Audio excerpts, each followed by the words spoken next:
Tonight on the show, we cover all the news in the Schmoedown over the last 2 weeks, including 4 matches from the Ultimate Schmoedown. We also review the new Movie Trivia Schmoedown app. We also sit down and talk with William Viviani and Rachel Cushing about their matches from the last 2 weeks.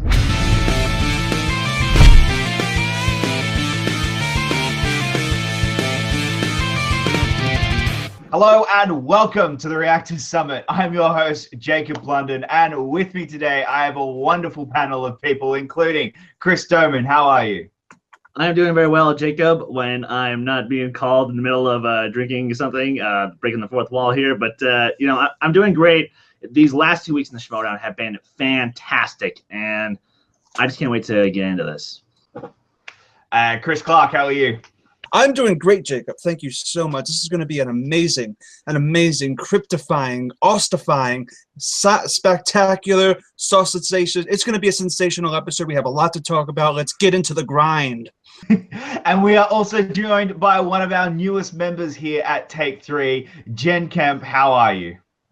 Hi, I'm so excited to make it onto my first summit. I'm very excited, particularly because this was a week for the ladies, and I'm very excited. These are great competitors, so excited to talk about it. It absolutely was. Well, in light of how many topics and stories we actually have to cover this week, we are going to be skipping over what caught our eye. However, we will instead move on to our weekly recap with Dale the Dude. What's going on, everybody? This is Dale the Dude Gibbs coming at you with another edition of Schmoedown Dude Talk. Holy mother of freaking crap, dude. The Godfather Drew McWeeny, Little Evil JTE, hell of a Schmoedown, dude. I mean, this match had everything, dude. I mean, we had contenders going blow to blow each round. We had challenges. We got Harloff doing his Schwarzenegger. We got Dagnino talking crap on Harloff. Come on now, Dagnino. Calling Harloff a clown. All right, fine. He's a clown. If we're talking about Pennywise, he'll lure you into a sewer, bite your damn arm off. He'll taunt you with your worst fears. Don't you talk about the commish that way. You know what, Dagnino? I ain't got no time for you. I only got 2 minutes, 20 seconds to do these damn videos. This match, dude, one of the best in Schmoedown history, all right? I mean, the pit boss himself said one of the best matches he has ever seen, and the pit boss don't lie. Man, these two contenders, dude, honestly, I did not think JTE had it in him, dude. I don't think nobody did. We knew McWeeny, that dude don't get questions wrong. I mean, we thought McWeeny was just gonna freight train this whole thing. Suddenly JTE, that's why they call him Little Evil, dude. You don't see him, but he comes up and he's evil. And that dude, I mean, round 1, round 2, round 3, both these dudes were just neck and neck, dude. One of the best I've ever seen. It was something. I mean, this was David and Goliath. It was biblical. It was crazy, dude. Now, that means JTE taking the victory today. JTE is now going to play Jeff Schneider, dude. That means there is a God, and he has a crazy sense of irony, dude. Because, I mean, I don't even want to know what that match is going to be like. Either way, the Lion's Den moves forward, so bad things in general. Now, those post-interviews, what's this Dagnino talking about? Some surprise they got? Hell no! I don't want no surprise from Dagnino. I've said it before, that dude's the Emperor, man. He's in a hood, being a hologram, talking to a Sith Lord somewhere. I don't want no surprises from Dagnino. What the hell does that mean? William the Beast Bibbiani going up against the Inglorious One, Sam Levine, today in the Schmoedown. Can we talk about Bibbiani for a second here, dude? Come on now. I ain't never seen somebody have a perfect first round, even get the bonus question right, just to miss every single question in the second round. Come on now, dude. I mean, I know the second round was tough for both contenders, but this is kind of something we've come to expect from Bibbiani, dude. Just starting strong and not executing, man. I mean, do you remember when Bibbiani came on the Schmoedown scene, dude? Everybody was going crazy, like, oh, this dude's the next best contender in the Schmoedown. I mean, Bibbiani's debut first match in the Schmoedown was like the marketing campaign for Suicide Squad, dude. Everybody was on board. Everybody was stoked. Everybody knew it was going to be great. But then Bibbiani's career in the Schmoedown has kind of been like the movie Suicide Squad. Just disappointing, dude. And I mean, Bibbiani, can you please stop talking about, oh, I'm gonna get to Roca, I'm on the journey to get to Roca. Listen, dude, at this point, Bibbiani, the closest you're gonna get to Roca is like in the break room having lunch, dude. I mean, come on now, growl, growl. How about absolutely not? I mean, listen, dude, you've been weighed, you have been measured, and you have been found wanting. And yeah, I just quoted the movie A Knight's Tale, but you didn't know that, Bibbs, and that's why you don't win matches, dude. Come on now. Now listen, all that being said, you did have a cool-ass entrance today in the Schmoedown, one of the best I ever seen. That thing where you were like a ghost, like invisible, but suddenly you were there, that was cool, dude. But then, you know, you lost the match, so case in point, dude. Starting strong, not executing. Now, Sam Levine, dude, taking the gold today. Sam Levine, the inglorious one, beating Bibbiani. He's going to be moving on in the Schmoedown singles tournament. Sam Levine, dude, come on now, dude. Calling John Roca a monster? Actually, you know what? I ain't even mad about that. I mean, that ain't even an insult. I mean, monsters are cool. They're scary, right? And so is the Outlaw. We got Rachel the Crusher Cushing going up against Mark the Android and Draco. This was one for the books, dude. Rachel Cushing living up to her name, the Crusher, because she crushed this match, dude. You crushed it, Cushing. Good on you. Let me tell you what, dude. And I mean, she didn't even get to her last question in round 3. But don't get me wrong, dude. Round 3, I mean, that scared me when Draco started to close that gap, dude. My palms were getting sweaty and everything, man. Now, Draco today representing the Kitten Club, a.k.a. Jerk Squad, a.k.a. Dagnino's Funny Farm, a.k.a. Who Gives a Crap. Come on now, Draco. What are you doing, you know, throwing the gloves off and coming after little Emma Fyfe like that in the post-interview? Show some damn respect, dude. Don't make me bring up that time you lost to Josh McCouga dressed as Finstock. Dude, don't forget. And while we're on that buffoon, Dagnino, dude, I liked you better when you were Finstock, and I hated Finstock. I mean, all you do now, man, you say the same crap, you got nothing good to say about nobody, and all you do, man, you just come out and you say the same damn rhetoric you always do. Just, oh, well, we're gonna win today because we're winners, and they're a loser, and everybody's losers. They're all losers. We're winners. That's what we're gonna... Come on now, dude, you're just talking out your behind. I once saw you lose a match and then blame it on the damn markers. Come on now, dude. I got one thing to say. You and me in the Schmoedown in the future. It's gonna happen, dude. I'm coming for you, Dagnino. I'm on the road to Dagnino. Let that be the last thing that goes through your mind before you go to sleep tonight. Now, that being said, Rachel Cushing will be moving on in the singles Schmoedown tournament to face the winner of Baby Carrots Ellis and Stacey Howard. Classic Clark Wolff going up against Miss Movies Breanne Chandler. I'll tell you something, dude. This is the kind of action we want from a Schmoedown, dude. This match today. Each contender was neck and neck. All 3 rounds, dude. This was not one-sided by any means. First round, both contenders had a solid first round. They even had a solid second round. They didn't let that damn wheel get to them. Hell no. They also both went to their final 5-point question in round 3. Like I said, dude, this is what we want and have come to expect from the Schmoedown, dude. Awesome, exciting matches like this one today. Now listen, I didn't have a dog in this fight. I really didn't. I mean, I love me some Clark Wolff. I was a big fan of Wolves of Steel. And purely just based on Clark Wolff's record, I assumed she would take the win today.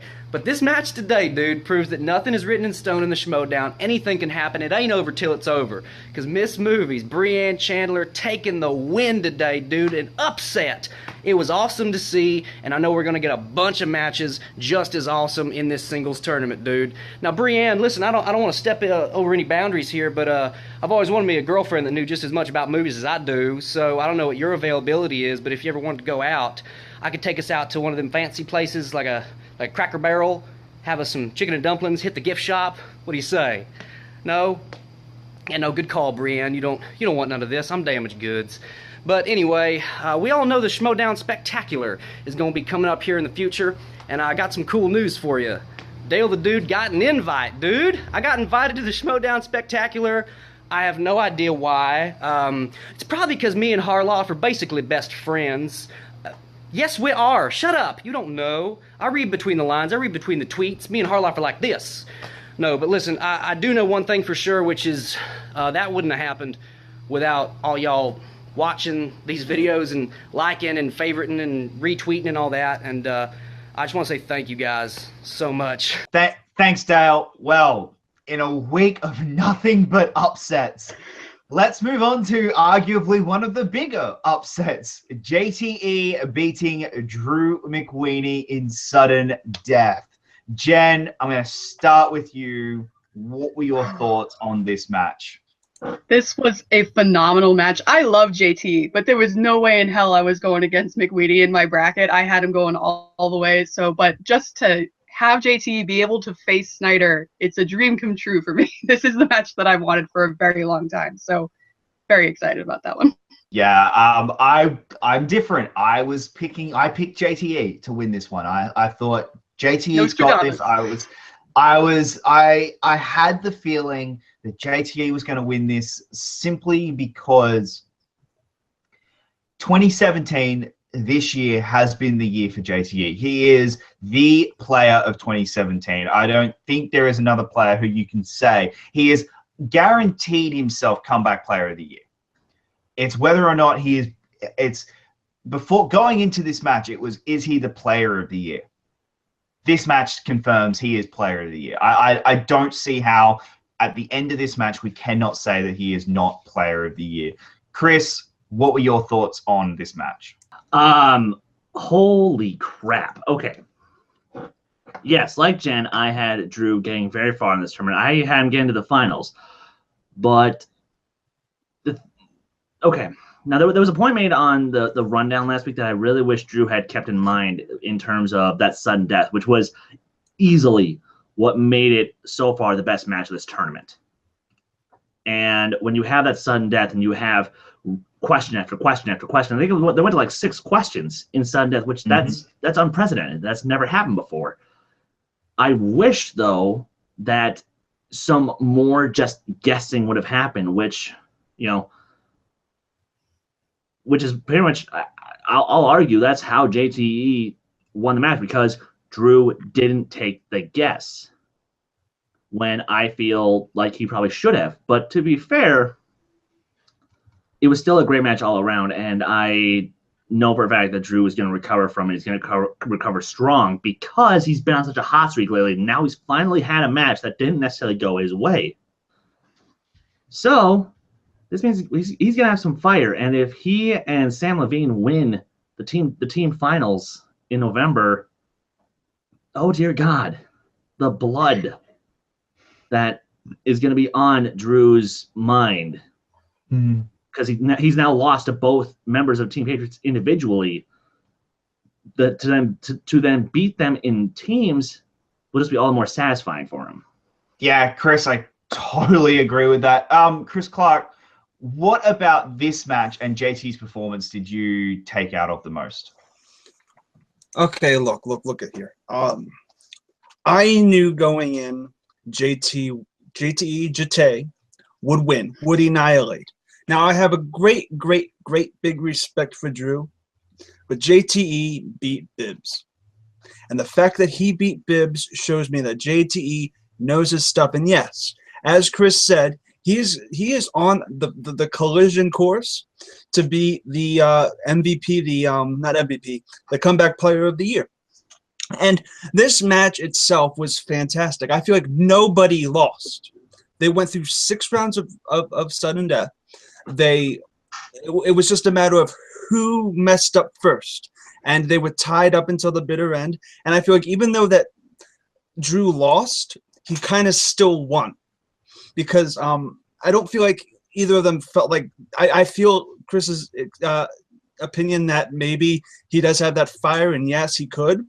And I do see that I do have above the line beating action for the belt for the Patriots. But you know, this match altogether was fantastic, and it kind of blew everybody's mind a little bit. And I feel like yeah, the matchup between Drew and these Patriots, the 2 Patriots, he lost to both of them.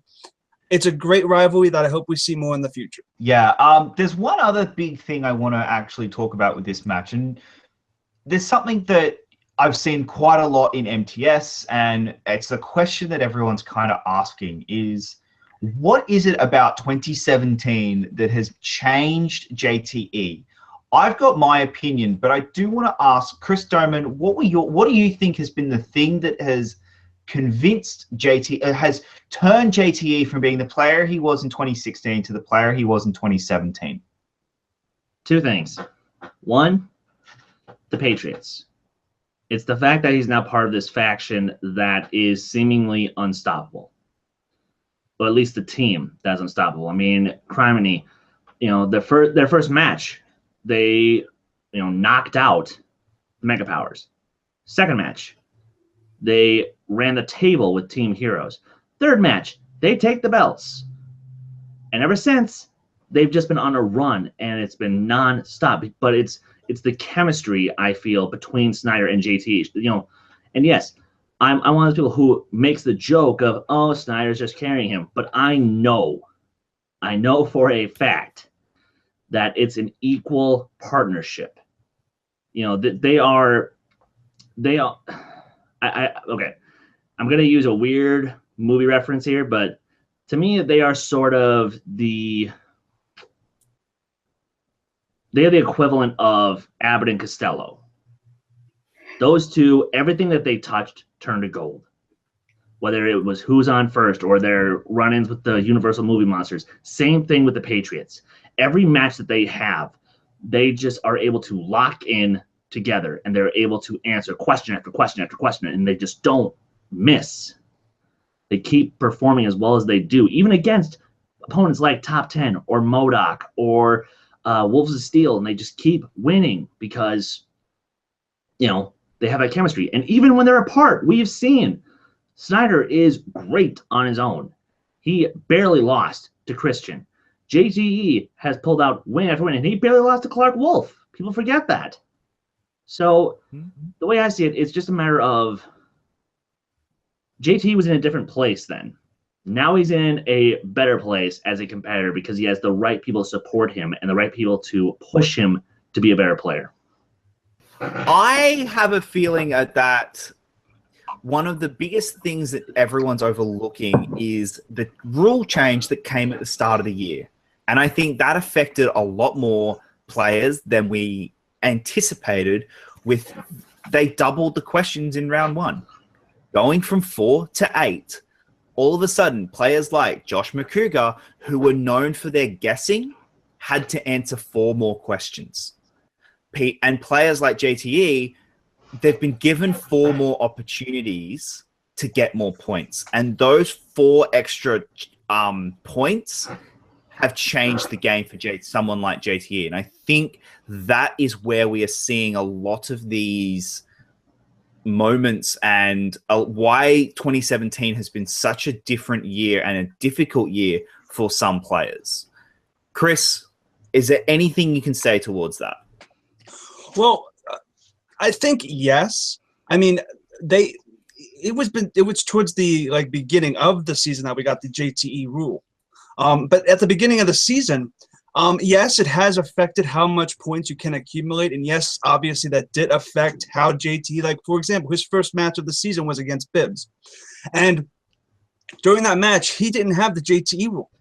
During that match, he was able to stack up his points in round one and take advantage of repeating the questions and multiple choice options in round two, which I argue got him that win. I would love to see a rematch of Bibbs and JT with the JT rule reinstated. But yes, I feel like it totally had an effect. I feel like it's not the round one that's affected JTE the most. It's the actual JTE rule and how he has to figure out ways to beat people, and he has with that rule in place where he can't repeat every single thing that he wants to be repeated. And it's an added challenge for him. I think it's been for the better, and he's succeeded. Jen, do you have anything to add to that? Sure. I think the change to 8 questions in the first round is a fantastic change, and it definitely has shown what the gaps are in a lot of players. For JT, it has also opened it up to more opportunities for classic JT moments like Kubo and the 3 strings. So you never know where it's going to go on that. But I think you can't underestimate just the fire within JTE right now, having a very strong faction behind him, having a belt on his shoulder. It definitely boosts your confidence. And there has been a lot of talk about the difference between him and Snyder carrying the team. That is definitely not the case. So he does definitely have something to prove this time around in singles. So we're getting back to the days of everyone's hero JT instead of Little Evil, and I couldn't be happier in that aspect. Yeah, I mean, well, that is very true. And let's move on to the one that probably hurts a certain member of this panel the most. Sam Levine versus William Viviani. We had another major upset going, and it's funny because there is something in this universe that just does not want Roca and Bibbiani to fight. Something in there is going, we don't want, they're not allowing this to happen. And we're not getting it again because Sam Levine played one of his best matches I've ever seen him play. 2017 has been a godsend for Sam Levine. He has been playing fantastically. Jen, what were your thoughts on Sam Levine versus William Viviani? That was the biggest upset in my mind. I was confident in my Bibbiani, so it just like Sam is a great player, but he does have a lot of gaps and he's admitted it, that there are certain genres that he just doesn't care about. However, he has been proving that he's willing to study up on things that he normally would not watch. If you're in the Facebook group for the Above the Line, he has shown he's making like full-on study packets for like animated movies. So he's trying to get in there. So I'm not that surprised that Sam did better than a lot of people expected. Out in the first round, it does break my little heart a little bit, just a little bit. Yeah, it breaks mine as well, considering this was one of the competitors I said made it to the final. I had Bibbiani going all the way to the final, and I said in our preview that if there was any player more, there was no player more than William Bibbiani who had to have a good tournament. Like, if everyone else could survive their career and their Schmoedown career could survive a bad performance this tournament, William Bibbiani had to have a near perfect run if he was to keep the reputation of last year. If he was going to keep that reputation, he had to have a great run this tournament. And sadly, we're talking about comeback player of the year for JTE. I think we're talking about biggest disappointment this year, and that is in William Bibbiani, and just the potential that he had. That he showed in that game last year just has not lived up to that potential. Chris, what are your thoughts on Sam Levine versus William Bibbiani? Oh man, you want to talk about just I wonder who that person on our panel you're talking about is, Jacob, because sadly it's not me we're talking about. Because look, I did have Bibbiani winning this match, but Sam earned it. Sam 100% earned his win because like Jen alluded to, he has been studying. And I even sent him a personal tweet like, dude, I appreciate your commitment to this game by actually going out and studying animated film, because as a long-time supporter and lover of animated films, I think they don't get enough love in the movie industry. And I'm glad to see that you are at least willing to open your mind to studying up on them more, so that way you know these things and you can, have that recall available for when you get an animated question. I appreciate that. Now, Bibbs, that 5-pointer was difficult to say the least.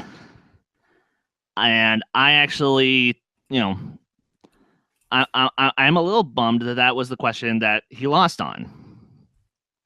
Because, again, I think he could have pulled something out. I think he could have, if he had gotten through Sam, then we would have gotten, because, we could have potentially gotten the greatest grudge match of this entire year, which would be Roca versus Bibbs.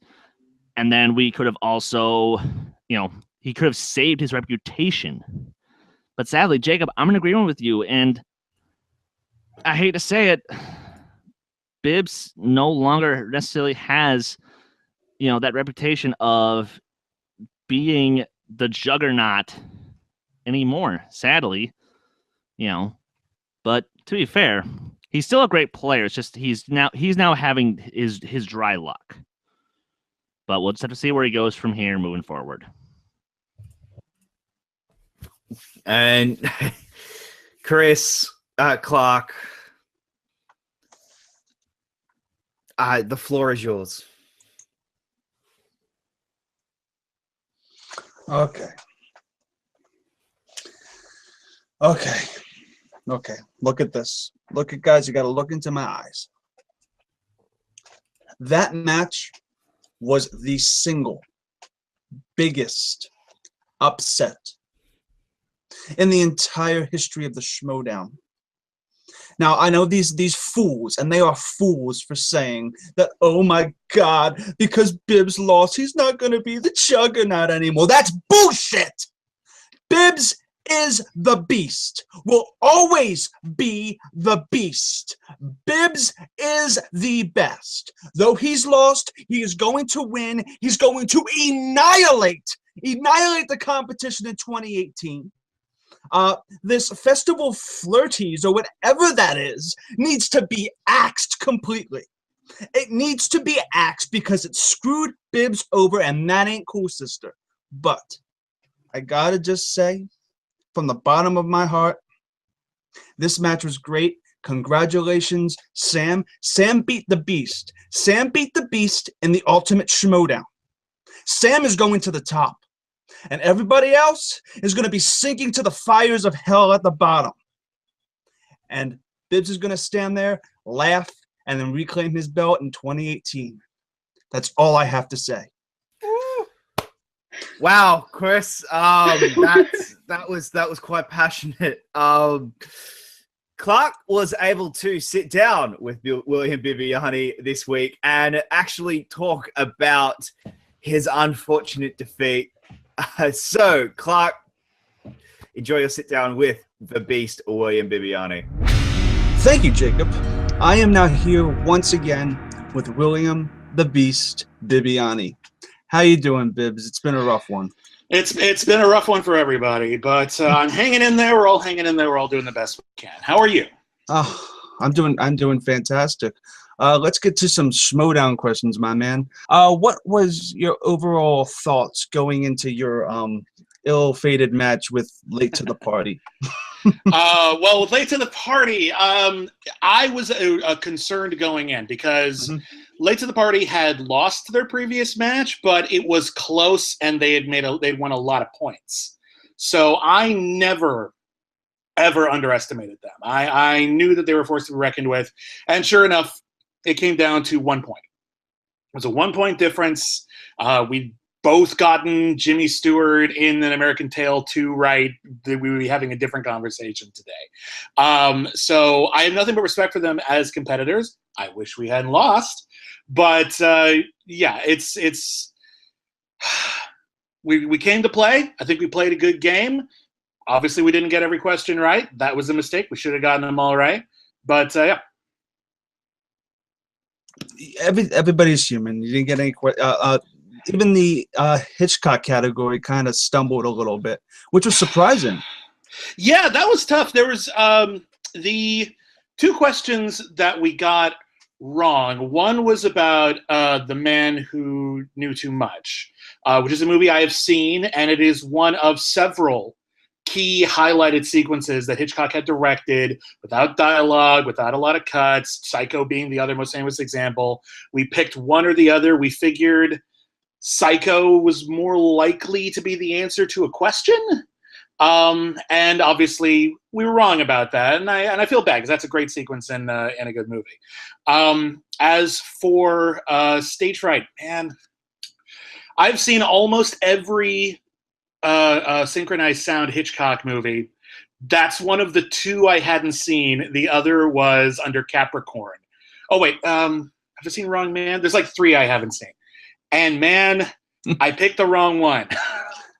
That's all there was to it. I picked the wrong one. That's just being human. It's a shame though, because having critically acclaimed there still would be really good marketing for Cancel Too Soon. Just sure would. It would be fantastic. All right, so let's move on to your match with Sam Levine. This match again was a round 1 loss, and it made me sad, made a lot of the Groundling Commandos upset. But what were your thoughts going into that match and about it? It's hard to stay mad at Sam. Like he's not like a really antagonistic player. So, and I think that's one of his strengths as a player is that he sneaks up on you, like he catches you off guard. So you're having fun. Like when you're in a match with Sam, sitting right next to him, And bear in mind, I've only met Sam like 4 times before this, so we're not like close friends or anything like that. But you feel like you're just hanging out with Buddy, and you let your guard down. Now, I think I did very respectably in the first round, and then man, that second round was it was a new category. We didn't know what to expect. I thought I was on safe ground because I watch a lot of festival movies, but those questions were super duper specific, and I got them wrong. I should have known them. Don't feel too bad for not knowing Paul Dano's character's name in Little Miss Sunshine. Totally. I don't feel like that makes me a loser, but like I did lose, so maybe it does. That's a specific character name that going to a festival you can't really retain that knowledge, so to speak. What are you gonna do? What are you gonna do? Speaking of that, what is your thoughts on the Festival Darlings category? Like, do you think they should keep it? Oh, I think they should keep it. I think it's a good category. I was actually excited to get that category. I really thought it was a good idea. I think that there is a lot of emphasis on very mainstream movies, and that's fine, but it was good to have, a category or two that kind of stepped outside of that realm, and you could get questions about Whiplash outside of the drama category. You could get questions about Little Miss Sunshine, or I don't know, Moonlight or Boyhood, or even you could get some weird cult stuff in there too. That would be really, really great. I'm not super happy with the questions I got, but I think anyone who gets no questions right over the course of a round will be unhappy with the questions they got. I think maybe I hope we look hard at that category and make sure that category isn't like weirdly hard, like atypically hard. But that's all a matter of debate. That's all subjective. So if everyone thinks that round is fine and they don't want to change a thing, okay, fair enough. But be warned, that's a tough category. Of course, and it could be kind of discouraging. I would assume to like lose round 1 after like everything that has happened. Yeah, I know. What are your plans on bouncing back? Like, what are your plans moving forward? Well, I plan to bounce back. Actually is my plan. It's tricky because we're near the end of the season and there's not a lot, because we still have they're going to be dominated by the singles Ultimate Schmoedown, and there's that break in between. I think there's like a middle chunk, I think, where there's going to hopefully be some matches like between the end of the singles Schmoedown and then the spectacular. Yeah.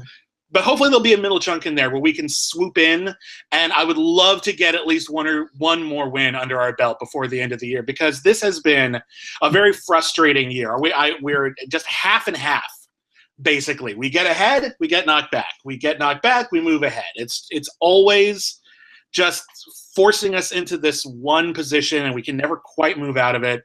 And I think what we've proven, even though, again, we lost the team match, I lost another singles match, even the Levine match was pretty close.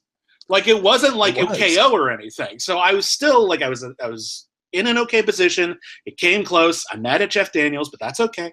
Yeah, no, I think we're respectable, and I don't think on the surface, our track record fully articulates just how much we have to offer as a team, and indeed how close some of those games were.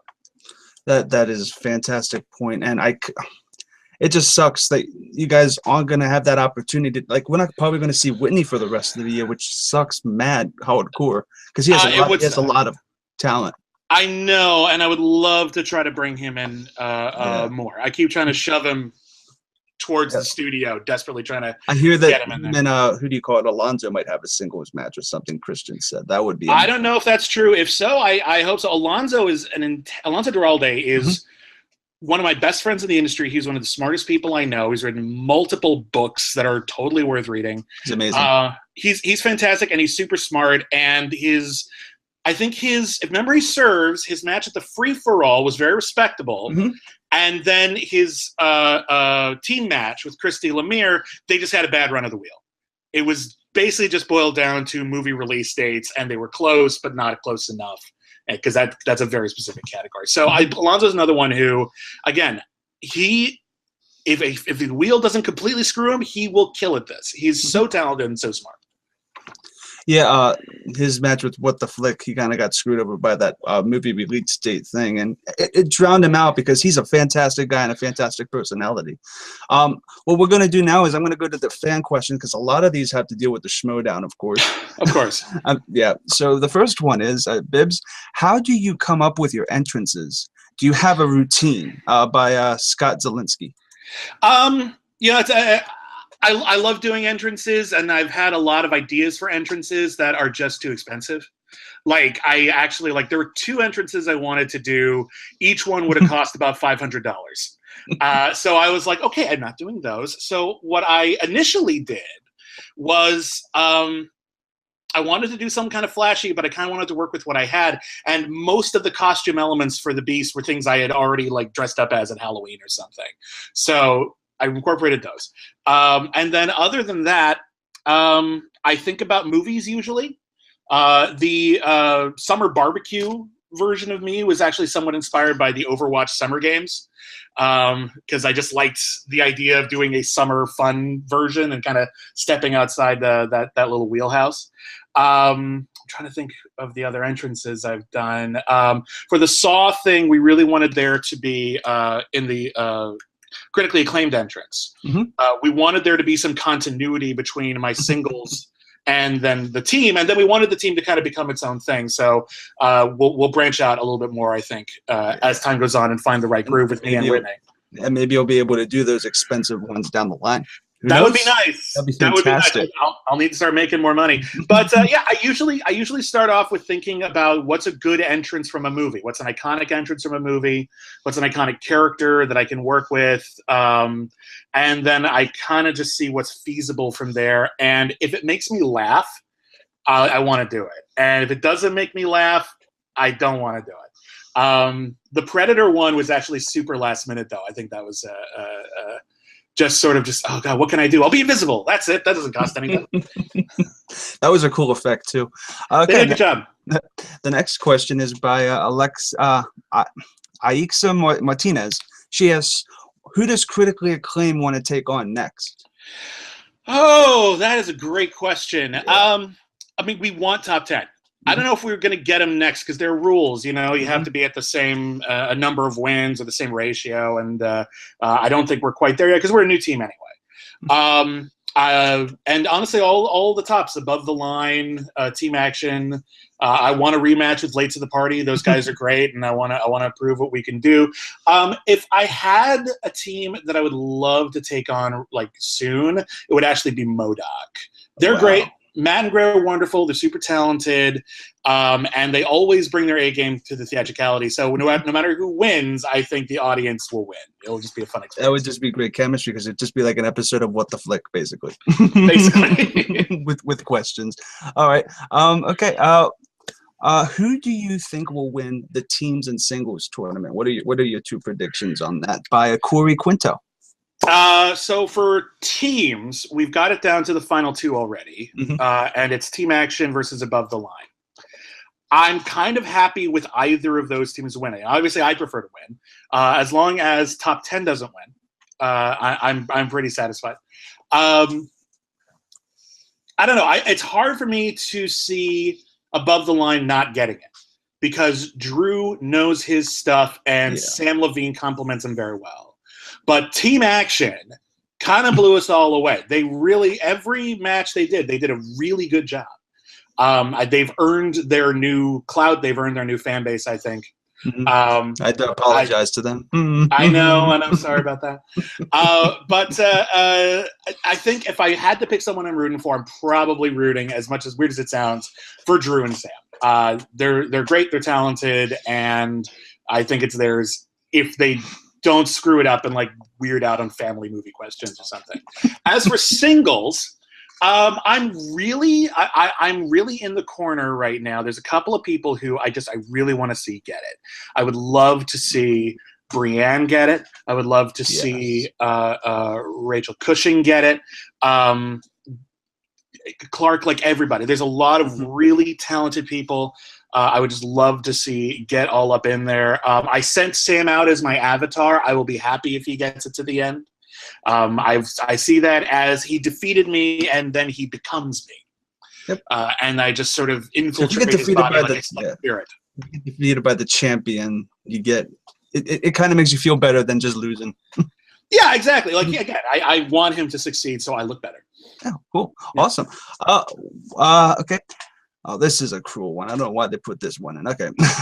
How does it feel that the Growling Commandos have the fewest amount of members on the MTS Facebook page? That's true. It is true, and it's depressing. And the fact that we have any fans at all is super thrilling to me, and it's super flattering. And I honestly think that number is going to grow. I think you're going to give us an opportunity to show our stuff again. And again, I have this reputation for crap in the bed, like right at the end, but it always comes pretty close, except for the JTE match. And I think we need to retroactively rethink that JTE match, because JTE has proven himself to be one of the best contenders in the league. I lost to one of the best, and I don't think there's as much shame in that as there was initially when he was coming off of a long series of losses. So yeah, I think every Growling Commando, personally, from the bottom of my heart, from the cockles of my heart, I thank you for your support. I know it's sometimes a rough road, but we are going to make it worthwhile at some point. Hopefully soon. It'll be soon. Who knows? Maybe you'll have another JT moment where you lose maybe a couple matches, but then you become king. Who knows what happens? This was a thing that I'm not a sports guy, so this was a thing that was really weird for me to accept, the idea that you could lose and people might still like you as a player. Of course. Like that was new to me. I'm not really a sports guy. I assumed that if you lost matches, everyone turned on you. No. But no, everyone's been really supportive. Well, not everybody, but everybody who has been really supportive in even our losses has been really just instrumental to keeping us going. So thank you. Oh, totally. Growl, everybody. Growl. Another one. Okay. Beast, how does it feel that Chris has overhyped you and doing so cursed you when it has become to the showdown? The Chris Clark curse. I think overhyping is always a curse. I regret. I thought it would be like reverse psychology, and I realized now it was self-fulfilling prophecy. When I overhyped Sam in my intro, I made him destined to win. It's true. I don't know what I was thinking. It's such an embarrassment. But Chris, you've been such a big booster for us, and we really thank you for it. And we know it's not always easy. I know it's not always easy for you. Nope. I get so much shit. Fair enough. And if you ever turn on us, we won't blame you. I will never. We have our own hashtag now, Psy. I've said it many times. So yeah. No, listen. Chris, maybe I'm not overdue for a win, but I think Chris is. I think he's overdue. I think people need to cut him some slack. So thank you. So Bibbs, where can people find you? Well, right now I still write for CraveOnline.com. I've been doing some writing for IGN lately, and you can hear me every week on Canceled Too Soon, which is available on iTunes. It's on Stitcher.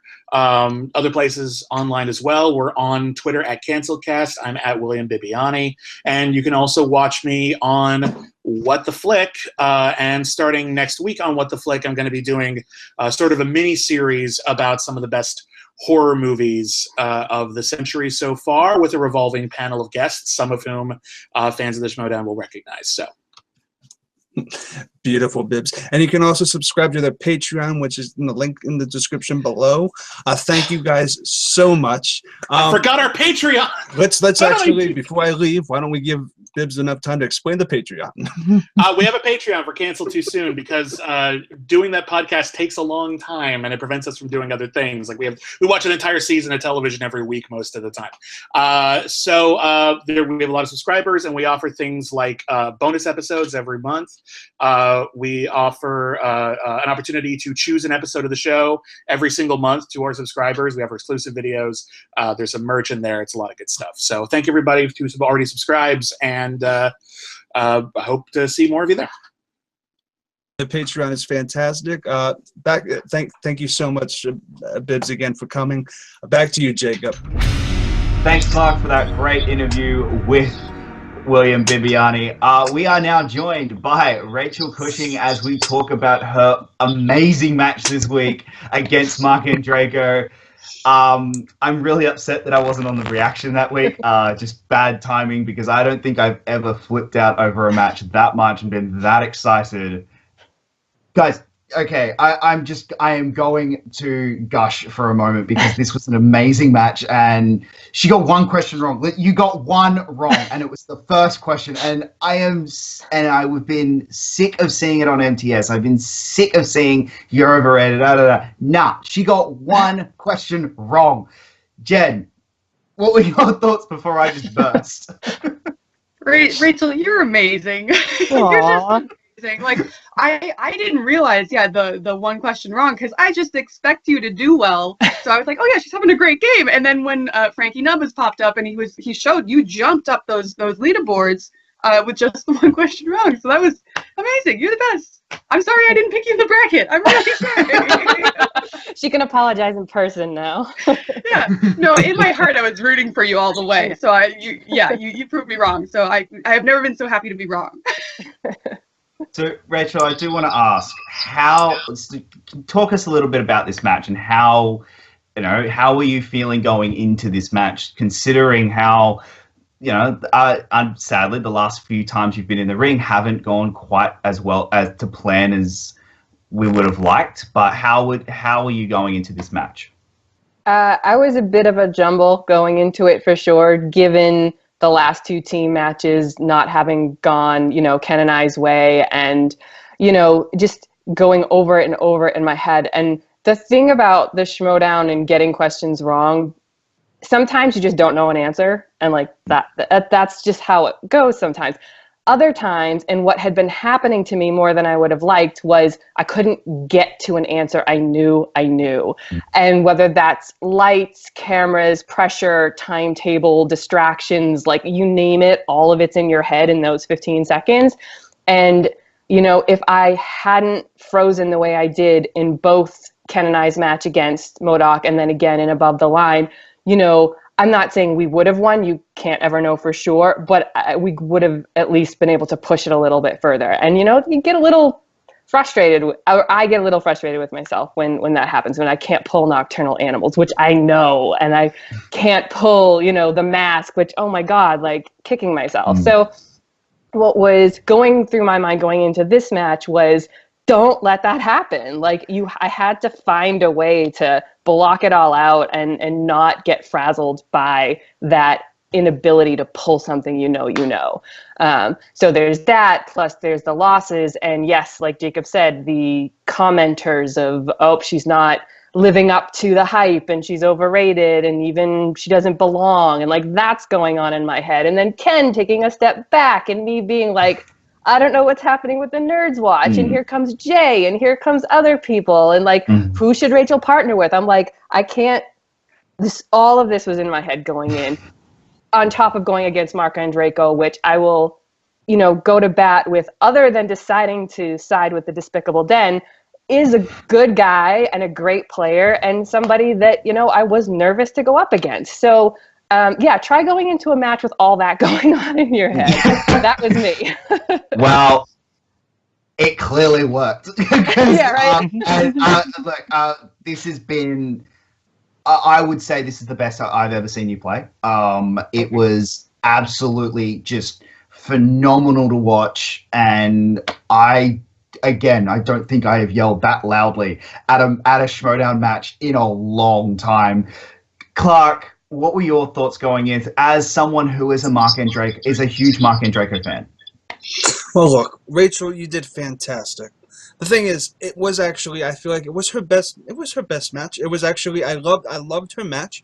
I would say her debut with that magical debut where you proved yourself for all the fans that you knew what you were doing with the Oscars category in the second round with Nerds Watch. That will always be my favorite Rachel match.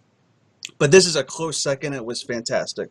I am glad you mentioned Mark and Draco because look, Mark did have a bad match. It was a bad game for him, but he's human. Everybody's human. And Mark is part of Blofeld's Cat. He's Robert's partner. I know everybody I root for tends to lose. I've learned to live with that and live with my curse. But he did and this is to all the haters out there. a lot of people kind of bandwagon when people lose, and you all see it on the Facebook page. We all don't like it, but I just want to tell Mark he's fantastic. He's great. He had a bad game, but it does not mean he doesn't know his stuff. He's not a loser. He might be part of the loser's den that people call it, but he is a human being. He was fantastic. He killed it. Both of them did great. It was a fantastic match. It was good until the end. Again, there were slip-ups, but again, they're human. And he might be called the android, but he's a human at heart, and it was fantastic. And the match is something that I might rewatch down the line. It was great. And Rachel, you did a fantastic job. It was rocking. Thank you. Awesome. Yeah, I hope that was good.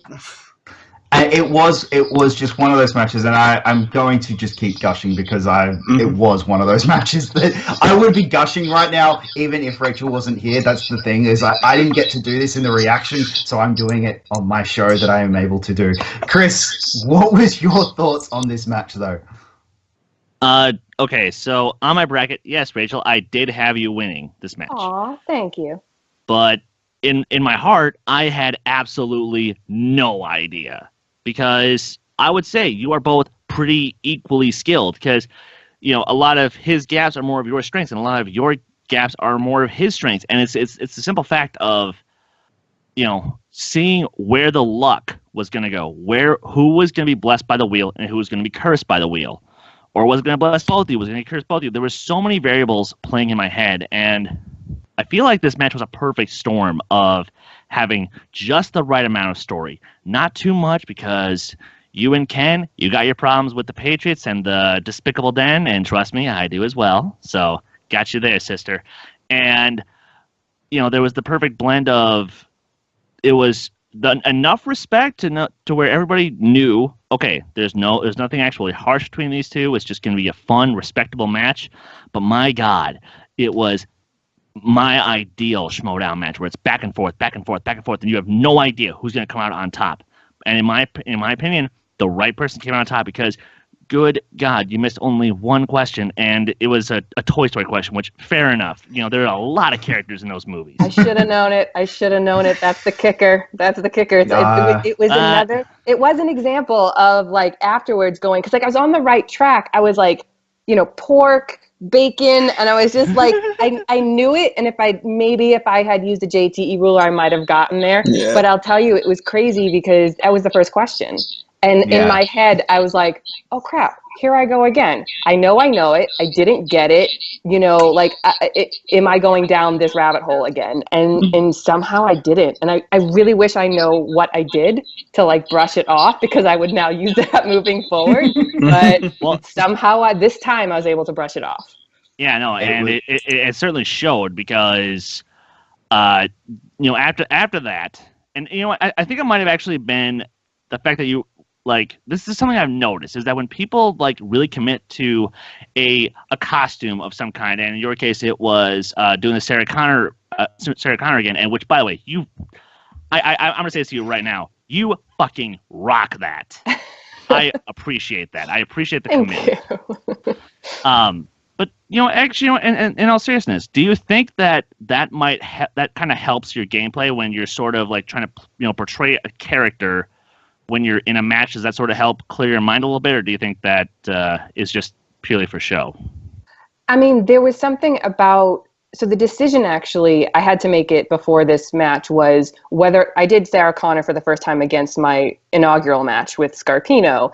And there's sort of two kinds of competitors. Some come out to the same song or same piece of music every time. And then there's others who change it up each time. And I didn't know which way I was going to go, but I kind of feel kind of in the line of what you're saying, Chris, that, like, by sticking to that and sticking to that sort of the demeanor that character has. And I'll tell you, having sunglasses for me is very helpful.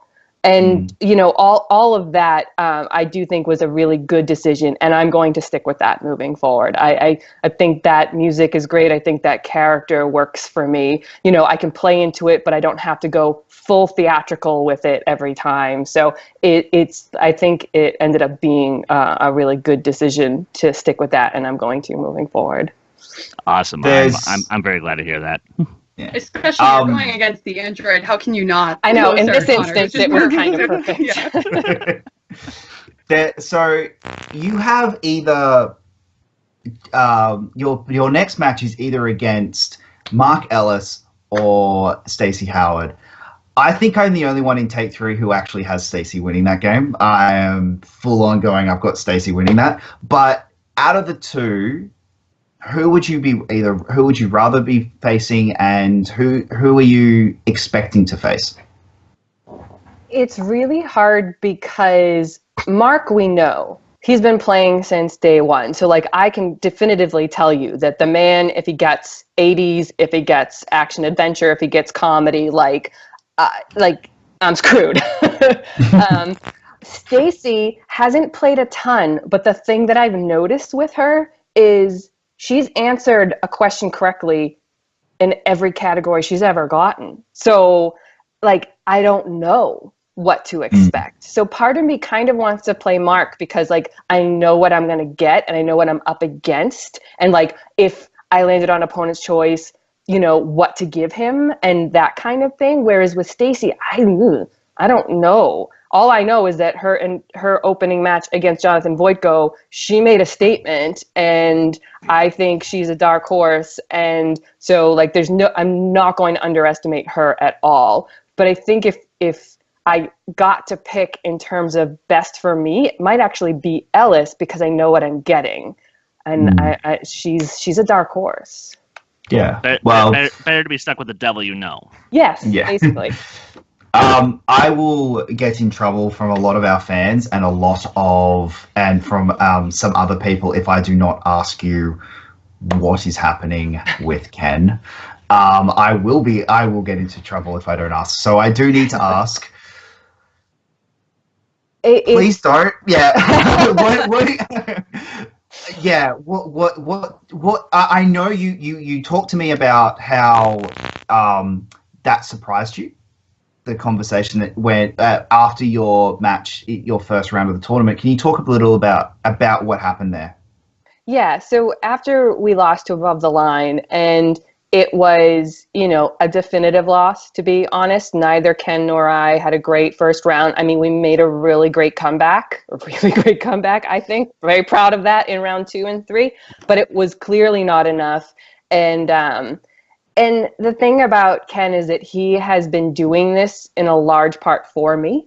You know, he created the Nerds Watch to introduce me to the league and to play. And, like, he's a Star Wars guy. He loves playing in those matches, and he's not as in love with the other leagues. And so, you know, to have the two heartbreaking matches in a row, you know, I understand his sentiment of, like, losing your smile because, you know, the fans weren't very nice to him because they're not nice to people who lose a lot of the times, as Chris Clark mentioned.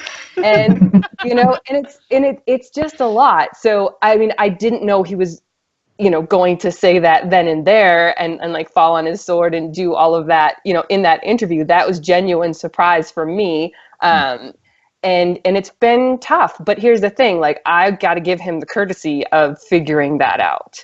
And I, you know, I'm still open to him coming back, and I hope that he wants to in some way, shape, or form. But I also have to think about my career. I do love playing in teams. I think teams is some of the more dynamic matches because there's more personalities, there's more going on. You get 6 questions in round 2. I just think the dynamic is a lot of fun, and I don't want to miss out on continuing to do that, you know, come next season. So given all of that, you know, people started approaching and asking, and not just fans, but like even other competitors that you guys don't even know about, plus the misfits and everything else. And I'm just like, I've just gotten bombarded, and it's flattering, but it's overwhelming. And and I mean, 100% honest, like, I just won my round 1 singles match, which means I'm in this for the singles tournament. Like, I have to concentrate on this. And I have a 4-way Inner Geekdom match in the back of my head that I have to be ready for, you know, by the end of the year. So I need to, you know, use my brain power in the correct way and concentrate on those things, and, you know, and kind of have to spend a little bit of brain power on thinking about what I want to do outside of that, but kind of let those chips fall and see what happens. Especially considering more than likely a team match wouldn't happen until the next season. True. Most likely. So that is very true. I will admit that when Jay came out in the next match that we'll be talking about, the Brienne match, I did freak out a little bit that was when we were getting an announcement, and I'm sitting there going, no, because I have been on record. I don't want that. But again, I'm on record saying that. But again, Rachel, this was a fantastic match. Thank you so much for just such a great match and joining us for this and being able to discuss it. Guys, let's move on to the biggest upset of the round. Clark Wolff versus Brienne Chandler. Jen, were you as just gobsmacked and in shock as I was?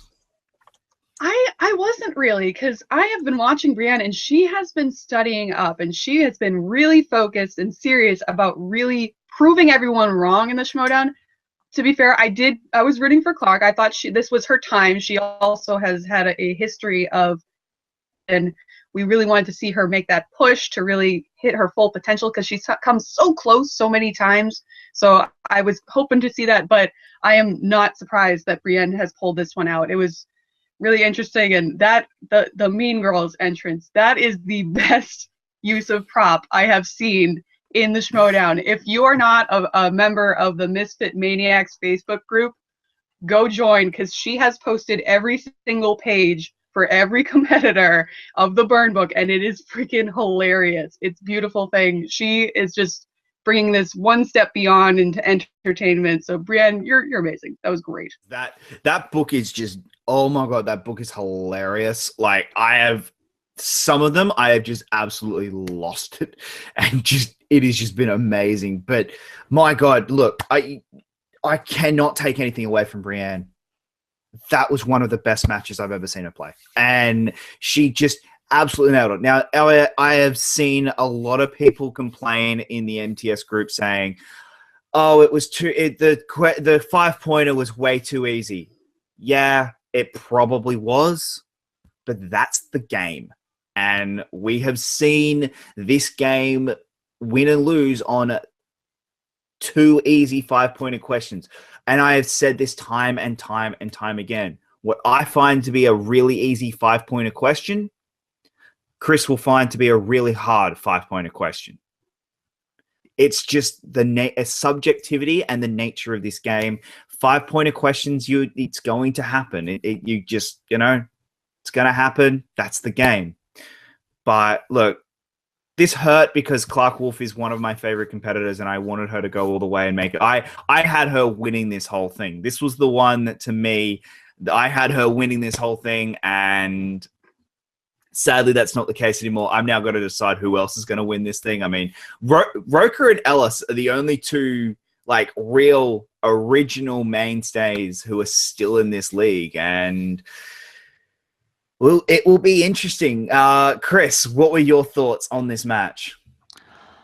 Well, as you guys, clearly saw from our reaction, I thought for sure it was going to go one way, but I was rooting for both of them, surprisingly, because I believe in Brienne as a competitor. I think she is one of the most overlooked players in this game because of how determined she is, because of how much she studies, because of how involved she is willing to put herself in this great game. I mean, Jesus, that cold open promo, the Mean Girls in the Mean Girls style, that was fantastic.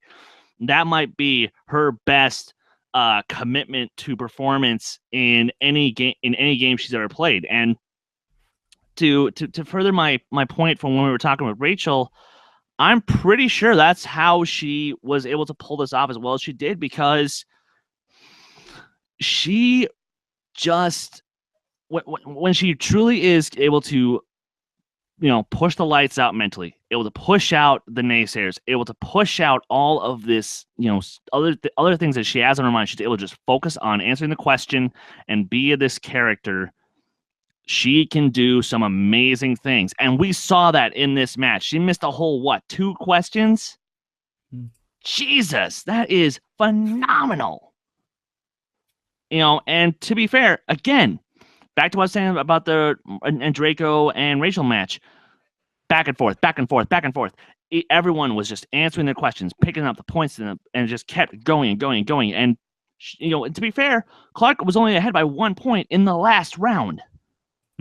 So the only way it could have gone to sudden death is if Clark missed her 3, which she did, but then Brienne would have had to have missed her 2, which she didn't. She nailed all of her questions in round 2, 2, and 3, and that's what got her the game. And you know what? It's one of those cases where, it sucks because, I have a lot of respect for Clark Wolff, but I'm not even mad. I'm not even mad. This was a fantastic match, and it deserves to be in the echelon of some of the greatest tournament matches in the Schmoedown.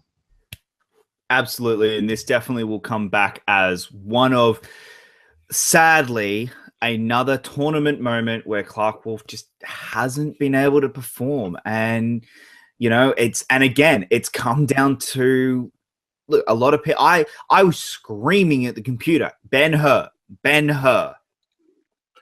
And unfortunately, it was. If you heard it, and that's just the nature of the game. And I'm sure if you talked to Clark Wolff afterwards, you would have gone, of course it was Ben Hur. How did I not know that? But that's the nature of the beast, and that's the nature of the game. And to her credit, Brienne, like Chris said, missed she got everything right in round 3, and everything right in round 2. That's incredible.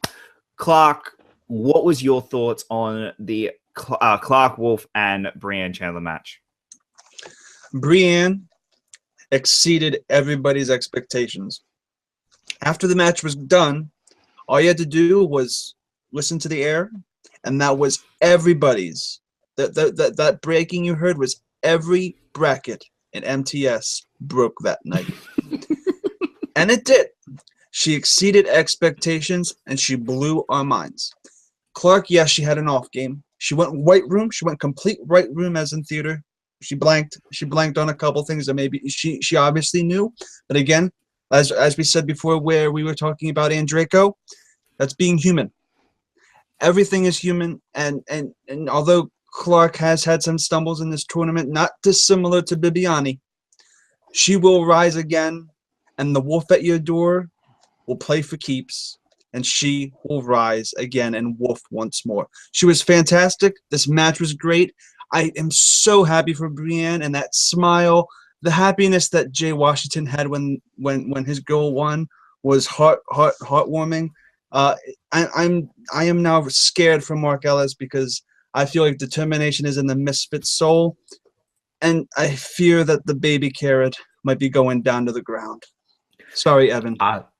I'm so glad that Stacey Howard was the one that I picked. I picked Stacey Howard. There was something in the air about that match in particular. I was like, no, Stacey's going to win that one. But look, I do just want to say this because it's going to come across as though we've done nothing but be so happy with everyone, and we're not trying to.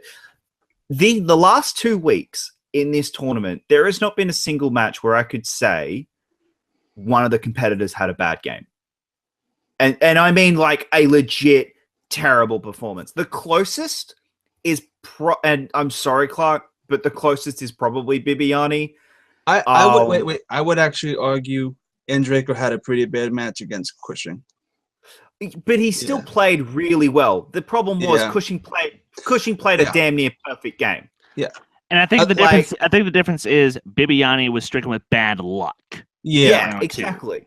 Like there was no how did you not know that? There was no that moment of, as there wasn't that round 1 terrible performance or something. There wasn't. We're not just praising the Schmoedown because, oh my god, it's the Schmoedown, we have to praise everything.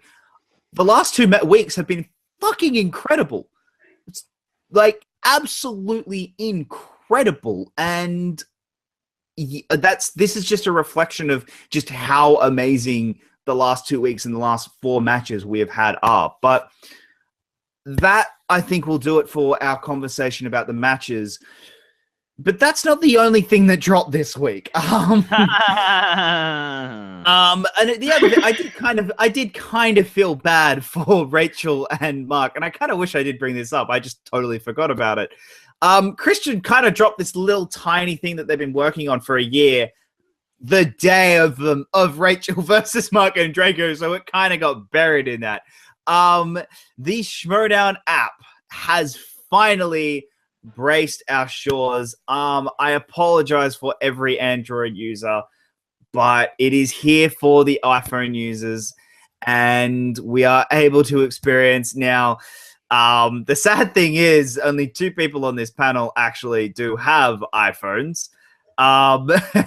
So Chris, I'm going to go to Chris. What, from how you have experienced it vicariously through others, has your impression so far been of the app? It's actually been pretty fun, Jacob. Like, as you guys saw on the day it released, we did a live stream. Jen, Kristen, and I, she set up her amazing contraption of a setup, and we all we pretty much took turns taking a look at it and answering questions. And I gotta say, that thing is damn impressive. Sure, it's 1.8 gigabytes, but I can promise you it could be 13 gigabytes. And as soon as that comes on Android, I'm downloading it. I am getting it because, well, A, it's an app of the Schmoedown, and you can answer trivia questions. Come on. I want this in my life because it's time for it's time for Chris Skywalker to make his Schmoedown debut, and this is the place I can finally do it. So.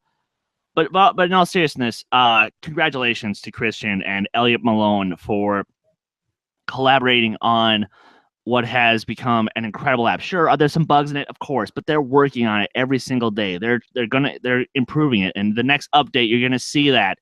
And one other thing I do want to say, while we were doing that stream, it really amazed me at how much the app has kind of changed the game of the Schmoedown, because now I think, at least I hope, that moving forward we're gonna have fans who are a little less critical of when players miss a certain question, and they're a little less on everyone's case. Like, oh, how'd you miss that? Oh, I totally knew that. No, that's not gonna happen as much now, because they're gonna be asked a lot of those same questions, and they're gonna miss that, and they're gonna be like, oh, I totally knew that. Why couldn't I pull that? It's like, yeah, because you weren't looking at Google trying to, Google the answers while you're watching the match there, people.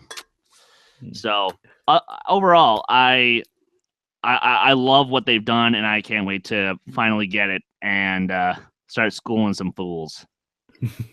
Jen, as another one of the a representative of the sad Android faction, as Jan Engelman put in our post about it. How have been your impressions from how other people have been using the app? Yes, that first day when it released, it was tough. It was tough to see all these people just raving and getting so excited and showing off all their stats. But luckily, as Chris said, we got to hang out with vicariously through Kristen. We were her little. Her love for Steve Jobs helped us out a little bit, so we got to actually see what it looks like. And it is much more complicated than I had assumed, that I had envisioned. When I first saw the 1 point whatever gigabytes, I was like, how can it possibly be that large? And it's because they have put a lot of time and effort into creating an experience of the Schmoedown instead of just, oh, it's a trivia app. At any point you can just go on, you can find a million different movie trivia apps that are just, you ask a question, you answer a question, that's it. But this is, you have announcers, you have graphics, you have competitors that you know and love, and you get to go up against them, and it's amazing. And yes, there's bugs. Like, it's the first week. Of course there's gonna be some bugs. And it's not a person in your phone, it's a machine, it's coded. And at this point, like, it's going to get better as it goes along. It's not just Chris Skalicksky making sure that you have every single question right. It's a bunch of code. So you're going to get more questions. You're going to get more stats. It's going to be amazing. And I can't wait for it to get to Android, because I know at this point a lot of the bugs will be cleared by the time it gets to Android, but I might not wait that long. I might find someone willing to give me an iPad or something, because I can't wait. So, but yeah, it's an amazing app. It's a great on everyone over at SCHMOEDOWN Collider. It's great. It's a dream come true. It's a fantastic app. So as someone who has spent the last week really diving into the app and trying to experience as best I can, I love it. And I do think it is an incredible app, and I do think that they have put a hell of a lot of time and effort into this, and it shows. And one of the first questions we got asked on, I put up a post the other day saying, hey, what are some things you want us to touch upon on our review of the app? What are things that you would like us to talk about? And the first question, is it worth the money? Yes. And unequivocally, absolutely, 100% yes, it is worth every cent of the money that you will spend on this. And look, I think they priced it at a very reasonably and a very responsible price, because it would have been very possible to charge to probably $10 for this. And I know quite a few people who would have bought that. I know everyone on this panel would have. I know pretty much everyone in Take 3 who is watching this show most likely would have.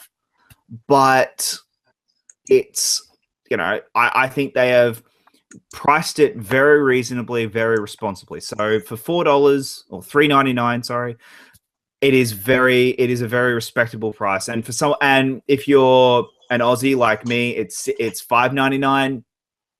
It's still absolutely 100% worth it.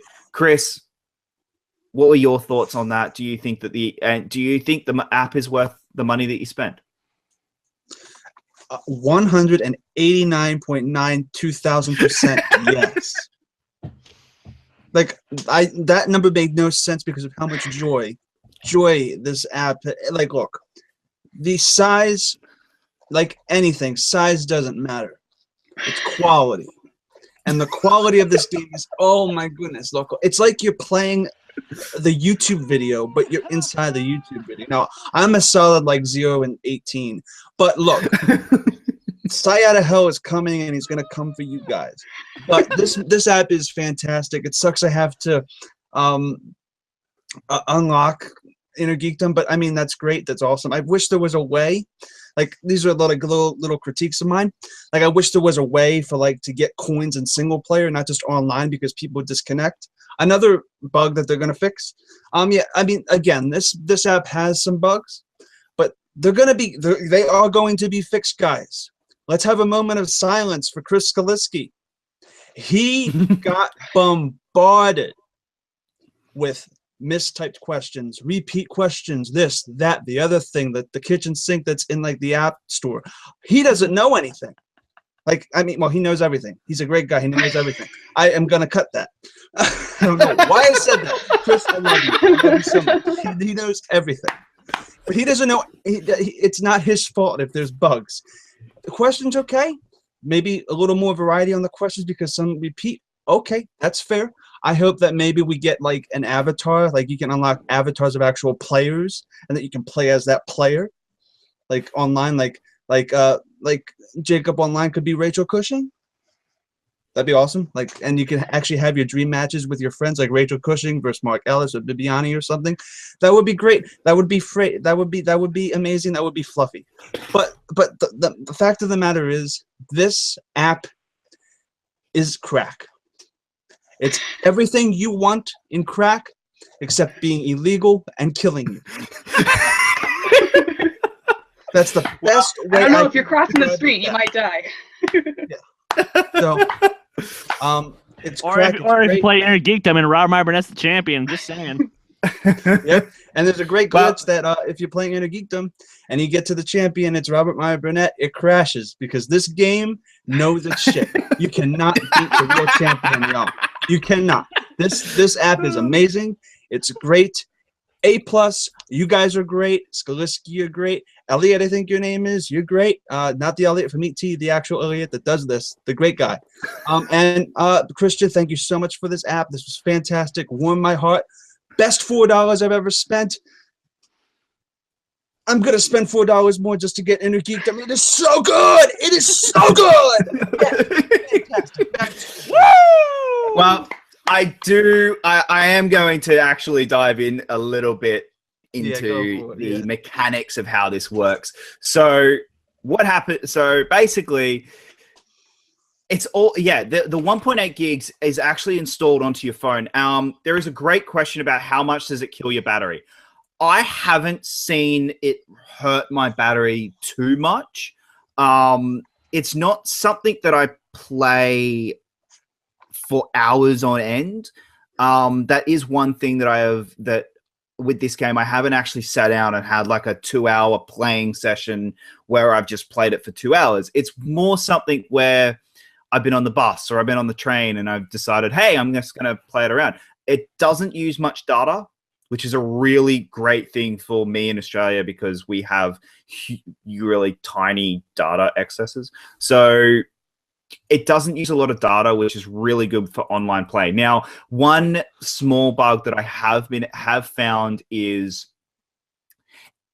especially here in Australia, I've found that online play is a lot harder to get onto, simply because I'm playing at 5 o'clock at night. Now, you guys in the States are all asleep at 5 o'clock at night. And that is one thing that I am finding is a little difficult, is that outside of the United States, there might be a bit difficult to get onto online play. Now, that's natural in the terms of simply there's just not quite enough people to have online play all the time for outside of the main demographic, which is the United States. So I think that's something that's going to be fixed that comes in time. Now, I haven't been able to test versus mode yet, simply because just haven't had the ability with someone else in the room to play it. But that's another thing. Now, the singles is fantastic. I really enjoy it. You are able to have a league and be able to take down competitors, and that is a lot of fun. Cobster yelling at you when you get something wrong is the single greatest thing I have about this app. It is funniest fantastic thing. I'm glad they put that soundbite in. I'm happy to lose when that happens. Yeah, it's so funny. Sadly, it's never going to happen to me. Oh yes, you say that now. Now what? So there has been questions. So what are the flaws of the app? Now, one of the big major flaws at the moment that is getting fixed is obviously an online play. If someone doesn't stick it out until the end, it's not recorded as a win for you. It's been reported that it is still recorded as a loss for the other person, though. So that is so they got that part. That is something that Christian has said is definitely 100% in the next update, that it will be there and it will be fixed. So that's good. So that is coming. That fix is coming. Now, the other big thing is some of the questions. One of the few that I got was if you don't type in the movie. So the question I got is, what 1982 film did Spielberg direct? The answer is E.T. E.T. it doesn't pick up, but if you type in E.T. the extraterrestrial, it picks that up. That is something that Chris has been working on, and he has said that we will be adding more options, and the auto-correctingness, that is something that's being worked on, but that can affect your game. Now, you can't, obviously, it gets frustrating when, you've typed in the right answer and you lose because the app didn't recognize the right answer that you typed in. It happens. It's a game. It happens. I get how frustrating it is because, trust me, it happened to me, and I was two wins away from the championship, and it happened to me. It happens. But that is a flaw, and it is being worked on. And if you do have any of those, hey, misspelt name, or hey, the assassination attempt, it's, you shouldn't kill Hit. I got kill Hitler wrong. Well, yeah, fair enough. That is one that needs to be fixed. There is a troubleshooting page on MTS. Go to that troubleshooting post it there. Chris has been looking at that and he is fixing them and updating them. So go there if there is a troubleshooting issue. Go there, and in one of the updates to come, it will likely be fixed. So another Vanessa from Late to the Party asks, what aspects work perfectly? It feels like the Schmoedown. There 100%. It feels like I am playing the Schmoedown, and it doesn't just feel like a rip-off trivia app. It feels like the Schmoedown, and that is something that I was a little concerned going in, that it would feel like a rip-off, that it would just feel like a trivia app, like popcorn trivia. It would just feel like something like that where, hey, there is great production design around this, but it doesn't feel like the Schmoedown. This feels like the Schmoedown. It 100% is the Schmoedown. It feels like it. Now, one thing that maybe might annoy a few people, I would like to see them do it. It will change nothing about the game. I can get why they didn't do it. But one thing I would like to maybe see them do is in round 3, give you the choice to pick a category between 1 and 21. I would like to see them do that. I understand if they can't, because that's a lot that could have been that's a lot more programming to put in, and I can understand why you wouldn't do that for essentially what is happening already in round 3, which is you're just getting 3 questions and at random, which I get is what's happening, but that is maybe something that I would like to see come in a later update. Now another question brought by Adrian in our post is, are the questions rehashed or not? A lot of them are. It's funny. I didn't say it in the reaction, but I was I bit my tongue a few times. A few of the questions from the Brienne match this week I have gotten a few times in the Schmoedown, but it happens. It's, Chris was not expected to go write 10,000 questions brand new that he can't use in Schmoedown. Like, it's the fun of the game. You're playing this game that is for fun, and that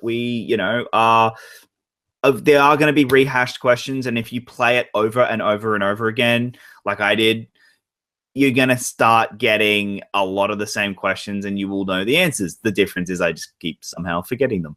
So, look, it is not a perfect app. I'm the first to say that there are issues in there at the moment that are being fixed, and Christian and Elliot have done a fantastic job of being very open with their communication and very open with their criticism of, hey, we want to take the criticism on board. Tell us what are the problems. And they haven't been, we're standing behind. No, this is the app. It's perfect and we love it. They acknowledge there are flaws. We are willing to fix them. We are trying to fix them. And very well done. And I'm very impressed with the product that I have gotten so far. Has been a very, very well-made product. And obviously there is room for improvement, and those improvements are coming. And like Chris said, is one big improvement that I would like to see is on the online area. I think online is a very difficult area to crack. They are almost there. They are very close there, but they just quite haven't gone over the bump yet. And I think just a few more tweaks to online play and they will get there. But again, you've got human behavior in that, and humans are assholes. So that is my thoughts on the app. The other big thing people want to know is that in-app purchases, you can buy coins, but they are to get access to Inner Geekdom quicker.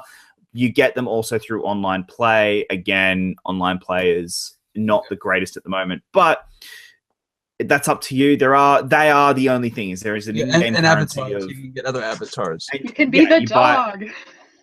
You can buy avatars, but but that is the only thing that it affects, is the ability to play in a geekdom. Other than that, the in-game currency doesn't affect anything else in the game other than access to in a geekdom. Everything else, you're perfectly fine, and it doesn't cost you anything to get into. Trying to see how much the coins are at the moment. So for me to get 250 coins is an extra $6. So, and that's $6 Australian, which would end up being, I think, the same price as it is for the app. Yeah. Yeah. So exactly. So, you're just spending the app again, and that will get you in a geekdom. So it's entirely up to you, obviously, but people do like to know whether or not there are in-game currency. That is the in-game currency of this app. But guys, any final thoughts on the app, Chris? Outside of I wonder how much is being looked at in terms of, and granted, this would make the Schmoedown app so much huger in size, but I think this would be way more worth in the long run. Is if in online play it was possible for the computer to sort of figure out people's rankings and match them up against each other, and then progressively move them up the ladder, so that way you don't have someone who is like 0-20 going up against the champion who probably himself is like 63-18. It's like, okay, I know brand new system just came out this week. That's not even a thought at the moment, and I'm not saying it has to be a thought or anything at the moment. Just if it's possible, maybe by the time it comes out on Android, if that's something they can just look at. Yeah. Well, again, I haven't dived too deeply into online play just because I haven't really been given the opportunity. But so I can't comment on whether or not that is what happens. Jan, any final thoughts just from an outsider looking in? Sure. I just want to reiterate, yes, there are bugs, but the bugs are there in the system. It's not that the game is against you personally. You are experiencing the same problems that probably everyone else has. So at this point, it's just a matter of you have to be patient. This is just the beginning. It had just launched. It's just building up a foundation for, they want to see if people want to play this app. And obviously, if it's any indication the last few days, people want to play this app, especially us Android users who can't even get at it yet. So this is just to get it out there, see the reactions, and they know what to build on. Like Christian already made an announcement that they have submitted some updates to the App Store and everything. So it's just a matter of time before they get incorporated into the actual system. So yeah, it's the beginning.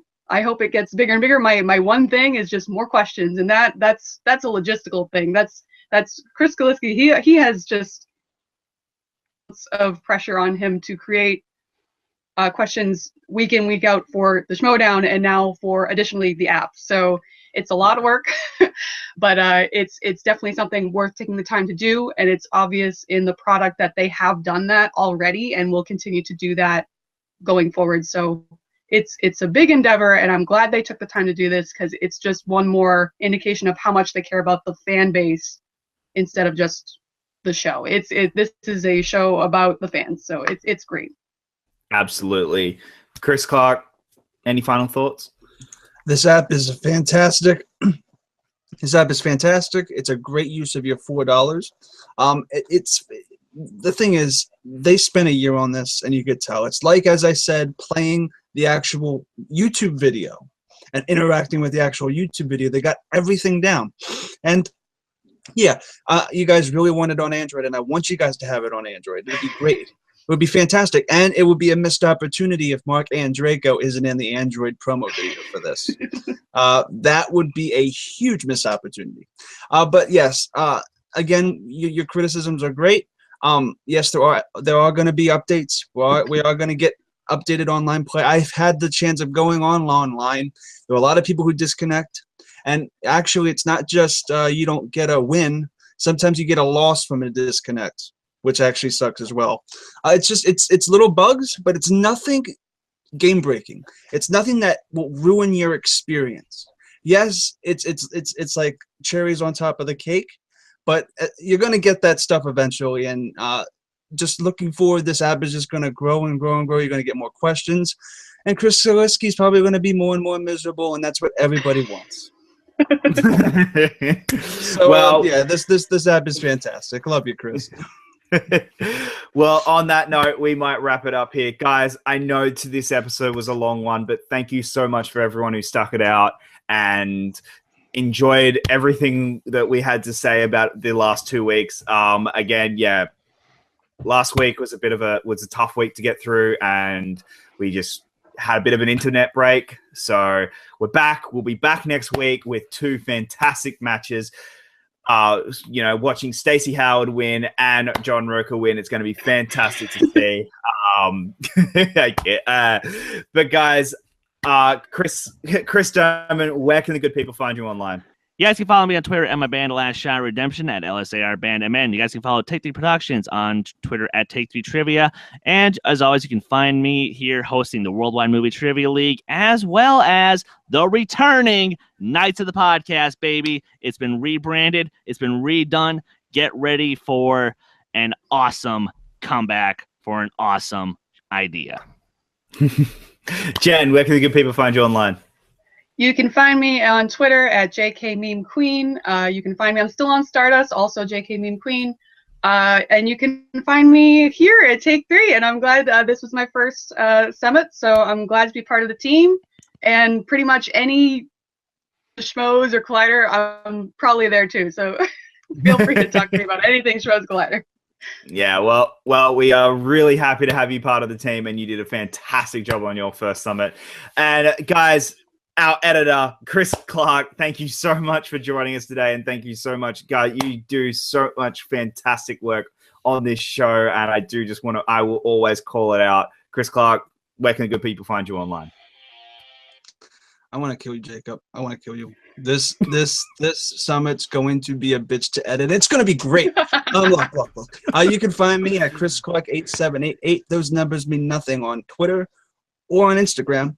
Or you can find me on YouTube at No Man's Land Entertainment. Bada bing, bada boom. And guys, you can find me online at Jacob London on Twitter, Facebook, and on my letterbox as well, where I do my movie reviews. Guys, I want to thank all my guests, Rachel Cushing and William Viviani. Thank you so much for sitting down and taking the time and talking to us about your matches. It was fantastic. And guys, if you have not done it yet, make sure you go over to SK Plus and listen to the Schmoedown Rundown. Aaron, Frank, and Brian do a fantastic job of that every single week. And make sure, I am full of plugs this week. Make sure you guys check out the Take 3 Productions Facebook group in the link below. Until next time, guys, I'm Jacob London. Take care.